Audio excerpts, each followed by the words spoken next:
This is the weekly sales meeting for June 2nd, 2024.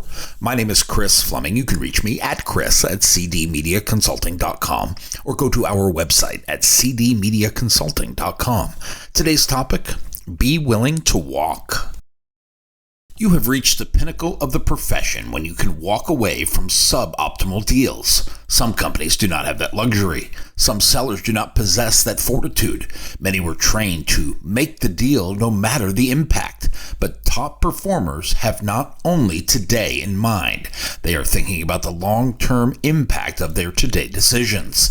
Taking a bad deal today because you need the money leaves future money on the table. The value of today's transaction becomes the baseline for future transactions. I am sure this has happened to you. A buyer calls you and wants a proposal for purchase. You provide them with this proposal at today's rates. What happens next is they call you back and say, "We only paid this last year. I need that number or I cannot buy this from you." Sound familiar? If you do not fight for the full value of your product, you will never get it. And that might not mean anything to you. Get the sale and I will worry about tomorrow when it shows up. That may be the mantra, but this is also why media rates have not kept pace with the rest of the price increases, especially in our current business environment. If anything, it has had the opposite effect. Media sellers have caved to the pressures and demands of the now. When managers and leaders are falling short of lofty sales goals, they cut and run on the fundamentals, rather than hold the line and build value. They do not have the patience or the resources to hold out for real value. Instead, they cave to the immediacy of the today sale. Unfortunately, this sets the tone for tomorrow's value proposition. But you can change this narrative. You can be bold. You can if you know your role and you know your value as you venture out into the world. You can dictate the price of admission as you are the gatekeeper. As I tell my sellers, the rate I give you is the minimum I will accept. You can charge whatever you would like above that if you can create real value in the presentation.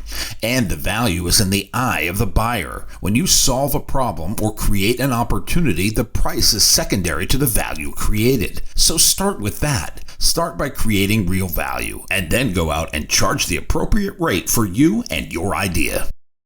Here are a couple of these scenarios. About 8 years ago, I made a call on a car dealer who was not doing business with us. We went through a lengthy discovery process. We learned a few things about the dealer and the current state of the auto climate. At the end of the call, I promised the dealer what I would do next. We would take this information back to our team, then we would return to him within 5 days with one good idea to help him sell more cars. We made no promise other than that. True to my word, 5 days later, we gave a presentation to this car dealer, and the idea we had developed was a good one. All modesty aside, it was unique and it gave him a point of differentiation. So much so that he wanted it. He wanted it because he saw the impact it could have on the local auto market. Yet he did something a typical car dealer might do. He wanted to cut the price. Not because there was not real value in it, but because he was a car dealer and he wanted to negotiate. He wanted it at a price we could not and would not work for. He valued the idea at 1/3 of its true value.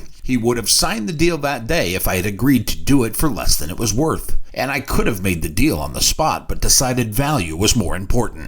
Then we did something he was not expecting. We thanked him for his time and for allowing us to work on this problem. I told him we believed we had stumbled onto something that would not only be good for him, but others struggling with the same problem. I apologized for not being able to convince him of the real value. And then I said, but since this is such a good idea, we are going to see brand X, your competitor, and ask them if they are having a similar problem. If they are, I am going to ask them to buy it. I'm sure they will see the true value. I thought my seller was going to need a defibrillator to restart her heart. She could not believe I would walk away from that opportunity, even if it were at 1/3 of the value. But I was, because I had confidence in our ability to solve a problem. Because the dealer could not or would not see the value does not mean it did not have any. We then proceeded to visit other competitors.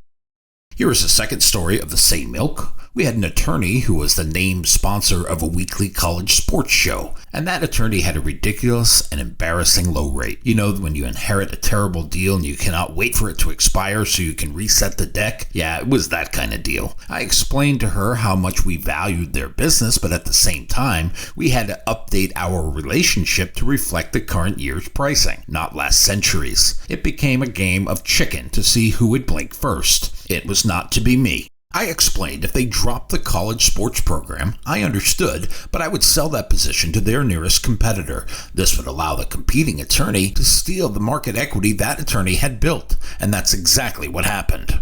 First, we met with the college to determine who were the most likely candidates. Those with affinity for the school. I wanted some leverage points. I spoke with the athletic director. We spoke about local supporters of the college and who he saw as a great fit for the program. He not only gave me one lead, he gave me three. So in the course of a day, we managed to reset the deck. We punted a terrible deal, but also got three good prospects, ones who had been recommended to us. They would do business with us around programming associated with the university. It sounds like a punchline to a bad joke. I got off scot-free and I got three good leads.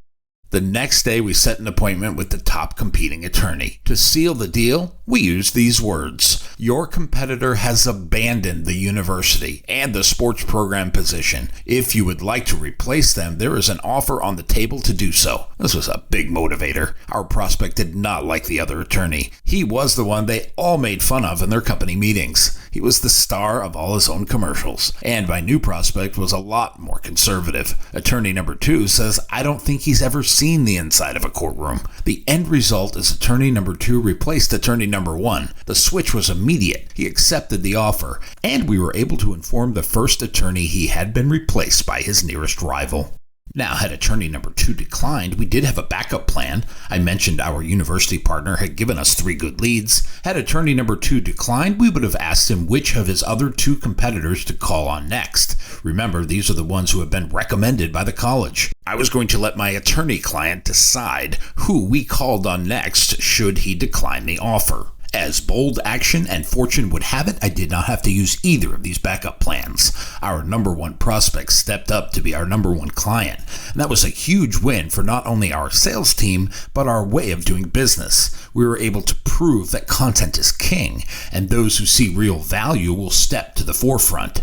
It is not about the price you pay, but what you receive that is the real driver. That is when a true value proposition is placed on the table. When you are selling your product, setting a walk point is like drawing a line in the sand. It is the lowest price you are willing to accept no matter what. This sets both an internal and external perspective. It helps you stay in control of the sale and get a deal where both parties will benefit. Having a walk point prevents you from selling yourself short. Without it, you might be tempted to accept a price that is much lower than what your product is worth. But once you set that walk point, you know your bottom line and can stick to it with confidence. It gives you the ability to maintain your high value without compromising your position. Stephen R. Covey was an American-born educator, author, businessman, and speaker. His most popular book is The 7 Habits of Highly Effective People. He wrote, you have to decide what your highest priorities are and have the courage, pleasantly, smilingly, non-apologetically, to say no to other things. And the way you do that is by having a bigger yes burning inside.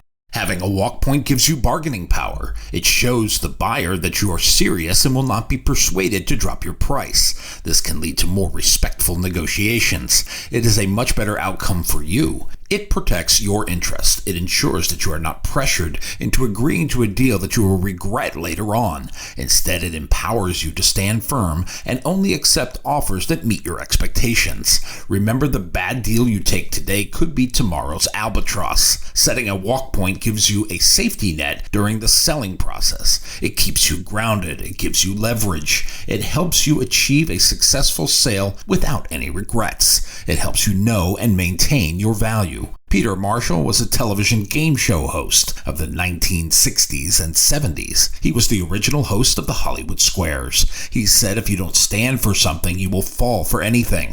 Knowing your value is like knowing your superpower you have inside you. It is understanding how important you are as you are. Imagine you are a rare gemstone, like a diamond. You shine and have a sparkle that is unique to you. It means believing in yourself. It is like having a shield that protects you from feeling small or unimportant. When you believe in yourself, you feel confident to take on challenges and chase your dreams. You know that you have something valuable to offer the world. Knowing your value helps you make smart choices. It is a compass that guides you in the right direction.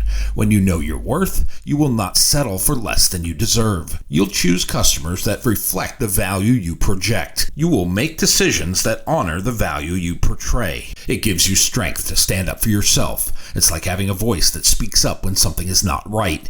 When you know you are valuable, you will not let anyone put you down or make you feel less than you are. You will set boundaries and say no to things that do not align with your worth. It is like having a treasure map to happiness. It leads you to people and experiences that uplift and inspire you. When you value yourself, you attract positivity into your life. You surround yourself with support. Knowing your value is recognizing the time and effort you have put into perfecting your craft. You believe in you, so you will stand up for yourself, and you will get your true value. Holding your value means you respect yourself. When you respect yourself, others are more likely to respect you also. They will see that you are confident and will agree to your terms with less resistance. It is respect, and you have earned it. You earn it because you believe it, and because you believe it, you can transfer this feeling with confidence and emotion. I read somewhere that this was a true definition of selling.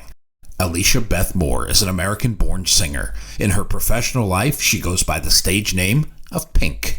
She says once you figure out what respect tastes like, it tastes better than attention.